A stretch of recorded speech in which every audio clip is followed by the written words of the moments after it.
জান, আমার না মিষ্টি খেতে ইচ্ছে করছে। আচ্ছা আপনি থাকেন, আমি ফ্রিজ থেকে মিষ্টি এনে দিচ্ছি। আরে জান, ওই মিষ্টিটা শুধু তোমার কাছেই আছে, দাও না একটা। মানে আপনি কিসের কথা বলছেন? আরে পিচ্চি বউ, আমি তোমার ঠোঁটের মিষ্টি খেতে চেয়েছি, দাও না আমার একটা কিস। ইস, কি লজ্জার কথা বলে, ছি, আমার শরম করে। আরে জান, এত লজ্জার কি আছে? আমি তো তোমার বর, তাই না? তাহলে লজ্জা পাচ্ছ কেন? জানি না, কিন্তু আমার লজ্জা লাগে। আচ্ছা ঠিক আছে, তুমি কাছে আসো, আমি নিয়ে নিচ্ছি। আমি তুষির দিকে এগোতে লাগলাম। ও ড্যাব ড্যাব করে আমার দিকে তাকিয়ে রইল। আমি ওকে বিছানায় শুয়ে দিতেই ও কেমন বাধ্য মেয়ের মতো শুয়ে পড়ল। আমি ওর উপর নিজের শরীরের পুরো ভরটা ছেড়ে দিয়ে যখনই ওর ঠোঁটের সাথে ঠোঁট মেলাতে যাব, খেয়াল করলাম লজ্জায় তুষির গালগুলো একদম টমেটোর মতো লাল হয়ে গেছে। ওর গোলাপের পাপড়ির মতো ঠোঁট জোড়া কাঁপছে। ওর ঠোঁটের স্বাদ নেওয়ার জন্য আমাদের 4 ঠোঁট এক করে দিলাম। তুষি কোনো রেসপন্স করছে না। আমি নিজেই ইচ্ছা মতো ওর ঠোঁট জোড়া চুষতে লাগলাম। তারপর একটা সময় ওর ঠোঁট ছেড়ে দিয়ে যখনই ওর ঘাড়ে গলায় কিস করতে লাগলাম, তখন হঠাৎ আমার একটা ছোট্ট কামড় ওর গলায় লাগলো। সাথে সাথে আমাকে জোর করে ছাড়ে নিল আর বলল, উফ, কামড় দিচ্ছেন কেন? আমার ব্যথা লাগে না বুঝি? আর আপনি আমার সাথে এরকম করছেন কেন? আমি কিন্তু আম্মুকে সবটা বলে দিব। তুমি কি পাগল? বাসরাতে স্বামী স্ত্রীর পার্সোনাল কথাগুলো আম্মুকে বলতে হয় নাকি? তাহলে আপনি আমাকে ব্যথা দিচ্ছেন কেন? এমন করলে আমার সুড়সুড়ি লাগে তো। শ্বশুরই দিলাম কোথায়? আরে বাবা, আমি তো তোমাকে আদর করছিলাম। আর স্বামী স্ত্রীর মাঝে এগুলো হয়ে থাকে, তুমি সেটা জানো না বুঝি? না, জানি না, আর জানতেও চাই না। আপনি আমাকে এরকম ভাবে ব্যথা দিবেন না, ব্যাস। না হলে কিন্তু আমি চিৎকার করব আর আম্মুকে সব বলে দিব। কি মুশকিল? স্বামী স্ত্রীর মাঝে যেটা হয় ওটা কি আম্মুকে বলতে আছে নাকি? জানি এগুলো কাউকে বলতে নেই তো। আপনি আমাকে এরকম ভাবে ব্যথা আর সুড়সুড়ি দিবেন না, না হলে কিন্তু আমি সবটা বলে দিব সবাইকে। এখন সরুন আমার কাছ থেকে।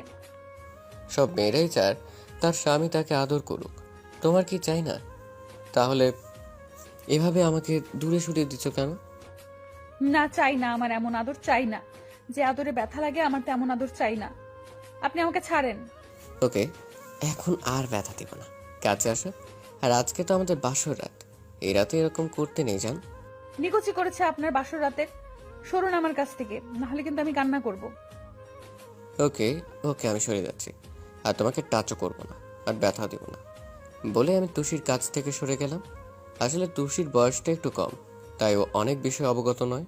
আমাদের বয়সের ব্যবধানে একটু বেশি হলেও আমি ওকে প্রচণ্ড ভালোবাসি।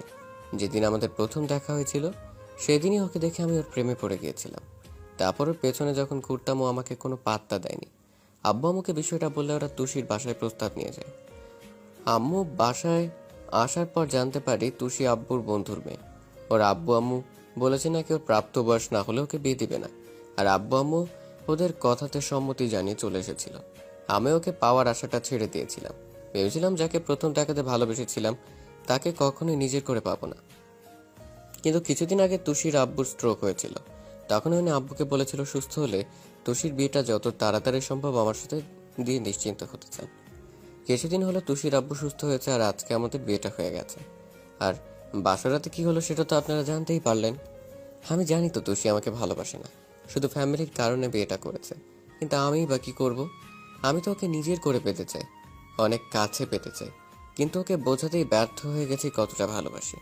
আর আজকে তুষির কথাতে আমার একটু খারাপ লাগলো, তাই ঠিক করলাম যতদিন পর্যন্ত না ও আমাকে নিজে থেকে স্বামীর হিসেবে মেনে নিবে আর আমার কাছ থেকে ভালোবাসাটা চাইবে ততদিন আমি ওর কাছে আসবো না।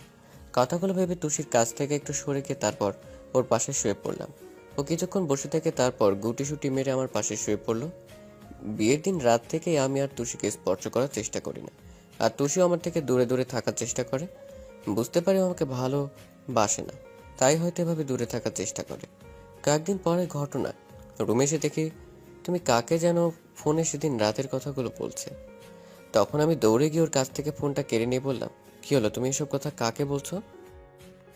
কেন, আম্মুকে? আরে বোকামে, এসব কথা আম্মুকে বলতে হয় না, তুমি জানো না? আপনি আমাকে ব্যথা দেন, সেটা আম্মুকে বলবো না? বোকামে, ওইটাকে ব্যথা দেওয়া বলে না, আদর বলে। বড় আদর করলে প্রথমে একটু ব্যথা লাগে, কিন্তু পরে ঠিকই হয়ে যায়। কিন্তু তুমি সেটা বোঝো না, পাগলি বউ। এসব কথা কাউকে বলতে হয় না। আমি তো বলেছি আমি আর তখন তোমাকে কষ্ট দিব না। তুমি যদি না চাও আমি তোমার কাছেও আসবো না। তুমি তো দেখেছো আমি আর এখন তোমাকে টাচও করি না। তাহলে কেন এসব কথা বলছো? প্লিজ কাউকে এসব বলো না। সত্যি তো আপনি আমাকে ব্যথা দিবেন না তো? তাহলে কিন্তু আমি সবটা সবাইকে বলে দিব। না না, দিব না আর। তোমার কাছেও আসবো না। এ কেমন বউয়ের পাল্লায় পড়লাম রে বাবা। আমি কাকে বিয়ে করলাম যে আমাকে বোঝারই চেষ্টাই করে না। এভাবে একটা মাস কেটে গেল। আমি যত তুষির কাছে আসার চেষ্টা করি ও যেন ঠিক ততটাই দূরে থাকার চেষ্টা করে। আমাদের বিয়ে হয়েছে 1 মাস হয়ে গেল, কিন্তু এর মাঝে একটা বার আমাদের মাঝে স্বামী স্ত্রীর সম্পর্ক হওয়াটা দূরে থাকে। কখনো ও আমাকে জড়িয়ে ধরে ঘুমায়নি। কি করব ভেবে পাচ্ছিলাম না। এই বিষয়টা নিয়ে আমার মনটা বেশ খারাপ। আজকে অনেকদিন পর বন্ধুদের সাথে আড্ডা দিতে আসছি, আর কথাগুলো ভাবছিলাম, তখন আমার বেস্ট ফ্রেন্ড মেহেদি বলল, কিরে, সবসময় কি এত ভাবিস বলতো, যার জন্য এভাবে মন খারাপ করে থাকিস? আমি ওকে ঘটনাটা খুলে বললাম। সবসময় পর মেহেদি কিছুক্ষণ চুপ করে রইল, তারপর বলল, যে মেয়ের জন্য এত কিছু করলি, সেই মেয়ে এখন তোর ভালোবাসাটা বুঝতে পারছে না। তোকে আমি বারবার করে বলেছিলাম যে ওই মেয়ের থেকে অন্য কোনো মেয়েকে পছন্দ কর, আমরা নিচে দাঁড়িয়ে থেকে তার সাথে তোর রিলেশন করিয়ে দেব, কিন্তু তুমি তো আমাদের কথা শোনোনি। কি করব বল? ওকে প্রথম দেখাতেই ভালোবেসে ফেলেছিলাম, কিন্তু এখনো আমার থেকে দূরে থাকার চেষ্টা করে। আমি ওর স্বামী হয়ে ওর থেকে কতদিন দূরে থাকবো বল? হ্যাঁ, সেটা তো বুঝতে পারছি, অবস্থা বেশ গুরুত্ব। ঠিক আছে, তুই টেনশন করিস না, তুই একটু অপেক্ষা কর, দেখিস কিছুদিনের মধ্যেই তুষি ঠিক তোর কাছে আসবে, আর তোর থেকে স্ত্রীর অধিকারটাও চাইবে, আর তোকে ভালোবাসবে। মনে হয় না সেটা কখনো হবে, কারণ তুষি আমার থেকে দূরে থাকতে পারলেই বাঁচে। আচ্ছা, তুই এক কাজ কর, তুই অন্য কারোর সাথে রিলেশন করার চেষ্টা কর, দেখবি ও তখন বুঝতে পারবে নিজের স্বামী অন্য কারোর সাথে প্রেম করলে কিংবা রিলেশন থাকলে কেমন লাগে। তখন ঠিকই তোকে স্ত্রীর অধিকারটা দিবে আর তোকে ভালোবাসবে। কি বলিস? তোর কি মাথা খারাপ হয়েছে? আমি অন্য কারোর সাথে রিলেশন কেন করব? আমি তুষিকে ভালোবাসি। ওকে ছেড়ে অন্য কারোর সাথে রিলেশন করব কি করে? আরে ভাই, আমি কি তোকে সত্যি রিলেশন করতে বলেছি নাকি? তুই জাস্ট রিলেশনের নাটক করবি, ওকে বুঝাবি যে ভালোবাসার মানুষটা কষ্ট দিলে কতটা খারাপ লাগে। তুষির সামনে তুই এমন নাটক করবি যেটাতে ও বুঝতে পারবে তুই হয়তো অন্য কাউকে ভালোবাসিস, ওর ভালোবাসাটা না পেয়ে অন্য কাউকে তোর মন দিয়ে ফেলেছিস। ও যখন বুঝতে পারবে নিজের জিনিস অন্য কেউ ছিনিয়ে নিয়েছে, কতটা খারাপ লাগে, কতটা কষ্ট লাগে, তখন ঠিকই তোকে ভালোবাসবে দেখিস, আর নিজে থেকে এসে স্ত্রীর অধিকারটা চাইবে। এখন যেটা বলেছি সেটা কর। এতে কি কাজ হবে? হবে মানে? আলতো হবে। তুই আমার কথাটা শোন, যদি কাজ না হয় তখন তুই আমাকে বলিস। ভাবলাম মেহেদির কথা মতো কাজ করব, তাই সেই অনুযায়ী প্রিপারেশন নিয়ে বাসায় আসলাম। তারপরে ফ্রেশ হয়ে রুমে আসলাম। তুষি আমাকে দেখেই রুম থেকে বেরিয়ে যেতে লাগলো। আমি ফোনটা কানে নিয়ে বলতে শুরু করলাম, হ্যাঁ বলো, কেমন আছো? আমার কথা শুনে তুষি দরজার সামনে দাঁড়িয়ে গেল আর আমার দিকে তাকালো। আমি একটা মুচকি হাসিতে বললাম, আরে বাবা, আমি ভালো আছি। আর জান, তুমি এসব কি বলছো? একটু আগেও তোমাকে সময় দিলাম, আর তুমি বলছো তোমাকে সময় দেয় না। আচ্ছা ঠিক আছে, তোমাকে নিয়ে কালকে সারাটা বিকেল করবো, কেমন? তুমি যা চাও সেটাই হবে। আমি কথা বলছিলাম আর খেয়াল করলাম তুষি কেমন করে যেন আমার দিকে তাকিয়ে আছে। ওকে তাকিয়ে থাকতে দেখে আমি হেসে হেসে কথা বলার অভিনয় করতে লাগলাম। এমন একটা ভাব করলাম যেন কোনো মেয়ের সাথে কথা বলছে। তারপর তুষি তাকিয়ে আছে দেখে ওর আগ্রহটা বাড়ানোর জন্য উঠে ব্যালকনিতে চলে গেলাম। তারপর একটা সময় বুঝতে পারলাম তুষি রুমের মধ্যে বারবার এদিকে ওদিকে ঘোরাঘুরি করছে। ওর হয়তো জানতে ইচ্ছে করছে আমি কার সাথে কথা বলি। এভাবে আরো 15টা দিন পার হলো, কিন্তু আমি ওকে কিছু বোঝার সময় দিলাম না। ও যতবার জিজ্ঞেস করলো আমি কার সাথে প্রতিদিন এভাবে কথা বলি, কিন্তু আমি ওকে এড়িয়ে গেলাম। প্রতিদিনের মতো আজকেও ব্যালকনি থেকে কথা বলা শেষ করে রুমে আসতেই দেখলাম তুষি দাঁড়িয়ে আছে। তখন আমি ওকে বললাম, কি হলো, তুমি কিছু বলবে? না মানে আপনি কার সাথে কথা বললেন? কেন, তুমি জানো না কার সাথে কথা বলি? ওইটা আমার গার্লফ্রেন্ড। মেয়েটা আমাকে প্রচণ্ড ভালোবাসে, আর আমি ওকে ভালোবাসি। তুমি জানো না? ও, তোমাকে ওর কথা বলাই হয়নি। একদিন তোমার সাথে মিট করে দেব। আমি খেয়াল করলাম তুষি চোখ বড় বড় করে আমার দিকে তাকিয়ে আছে। আমি ওকে কিছু বলার সুযোগ না দিয়ে মুচকি এসে রুম থেকে বেরিয়ে গেলাম। তো রাতে খাওয়া দাওয়া শেষ করে রুমে আসতে খেয়াল করলাম তুষি আমার আশেপাশে ঘুরঘুর করছে। আমি ওকে দেখিয়ে ফোনে মেসেজিং করার অভিনয় করে মুচকি মুচকি হাসতে লাগলাম। তুমি বারবার আমার আশেপাশে ঘুরঘুর করছো বিষয়টা দেখতে, তাই আমি উঠে ব্যালকনিতে চলে গেলাম। কিছুক্ষণ পর আসতে আবারও তুষি আমাকে প্রশ্ন করলো, আচ্ছা, সত্যি মেয়েটা কি আপনার গার্লফ্রেন্ড? আপনি ওকে বেশি ভালোবাসেন? কেন, তোমার কোনো সন্দেহ আছে? তোমাকে তো বললামই একদিন ওর সাথে দেখা করিয়ে দিব। আমার কথায় তুষি অসহায়ভাবে তাকিয়ে রইল। আমি ওকে পাত্তা না দিয়ে শুয়ে পড়লাম। এভাবে প্রায় একটা মাস কেটে গেল। এই দিনগুলোতে খেয়াল করেছি তুষি আমার এই মেসেজিং আর ফোন কলগুলো জানার চেষ্টা করে, কিন্তু কিছুই খুঁজে পায় না। তো আরও কয়েকটা দিন পরের ঘটনা, আমি ঠিক একইভাবে কথা বলছিলাম, তখনই তুষি রুমে ঢুকলো। ওকে দেখে আমি বলতে লাগলাম, আরে বাবা, বললাম তো তোমাকে বিয়ে করব, একটু দেরি করতে পারছো না? আর তুমি জানো না একটা মেয়ের সাথে আমার বিয়ে হয়েছে? ওকে তো আমি বউ হিসেবে মানি না, আর তাছাড়াও আমাকে ভালোবাসে না। তাহলে এটাকে কেউ বিয়ে বলে বলো জান? তুমি শুধু শুধু টেনশন করছো। দেখো, খুব শীঘ্রই আমি তোমাকে নিজের করে নিব। আমার কথা শুনে তুষি অসহায়ভাবে কান্না ভেজা চোখে আমার দিকে তাকিয়ে আছে। হয়তো আর কিছু বললেই কান্না করে দিবে। আমি রুম থেকে বেরিয়ে যেতে গেলে ও আমার সামনে এসে দাঁড়ালো। কি হলো, এভাবে সামনে এসে দাঁড়ালে যে?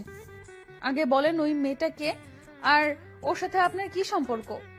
আরে বাবা, তোমাকে আর কতবার বলবো আমি ওকে ভালোবাসি, আর ও আমাকে ভালোবাসে।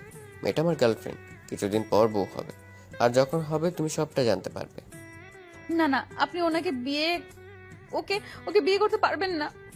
আপনি না আমার স্বামী, তাহলে ওকে কেন বিয়ে করবেন? কেন? স্বামী? কিসের স্বামী? তুমি তো আমাকে স্বামী হিসেবে মানোই না, আর আমার থেকে দূরে থাকতে পারলেই বাঁচো। যে মেয়েটা আমাকে এতটা ভালোবাসে তাকে আমি কি করে দূরে সরিয়ে দেব, যেখানে তুমি আমাকে ভালোই বাসো না? আমি যদি আগে জানতাম যে তুমি আমাকে কখনো ভালোবাসবে না, তাহলে তোমাকে বিয়েটাই করতাম না। প্লিজ আপনি এমন কথা বলবেন না, আমার খুব কষ্ট হয়। আপনি ওই মেয়েটার সাথে এইভাবে হাসাহাসি করে কথা বলেন। আপনি জানেন না আমি কতটা কষ্ট পাই। আমার মনে হয় আমি শেষ হয়ে যাব। প্লিজ আপনি এরকম কথা বলবেন না। কেন? তোমার কাছে এরকম মনে হবে কেন? আর তুমি তো চাও আমি তোমার থেকে দূরে থাকি, তাই সেটাই করছি। তাহলে এমনটা মনে হবে কেন? কারণ আপনি আমার স্বামী। প্লিজ আপনি এরকম করিয়েন না, আমাকে প্লিজ দূরে সরিয়ে দিয়েন না। আর ওই মেয়েটার সাথে আপনি ব্রেকআপ করে দেন। ওকে বলেন আপনি ওকে বিয়ে করতে পারবেন না। আপনি শুধু আমাকেই ভালোবাসেন। কিন্তু কেন? আমি সেটা বলতে যাব কেন? তুমি তো আমাকে ভালোবাসো না, শুধু শুধু এসব কথা বলে লাভ কি? যে আমাকে ভালোবেসে তাকে দূরে সরিয়ে দিবে কিসের জন্য? তুমি তো চাও না আমি তোমার কাছে আসি, তোমাকে ভালোবাসি। তাহলে কেন ওকে শুধু শুধু কষ্ট দেব? দেখো, আমার পক্ষে এটা কখনো সম্ভব না। কারণ আমি আপনাকে ভালোবাসি আর আপনি আমার স্বামী। আপনি আমাকে ছাড়া অন্য কাউকে ভালোবাসতে পারবেন না। প্লিজ আপনি এরকম করিয়েন না। ওর সাথে ব্রেকআপ করে দেন। আপনি ভালোবাসলে শুধু আমাকে বাসবেন। কেন বাসবো?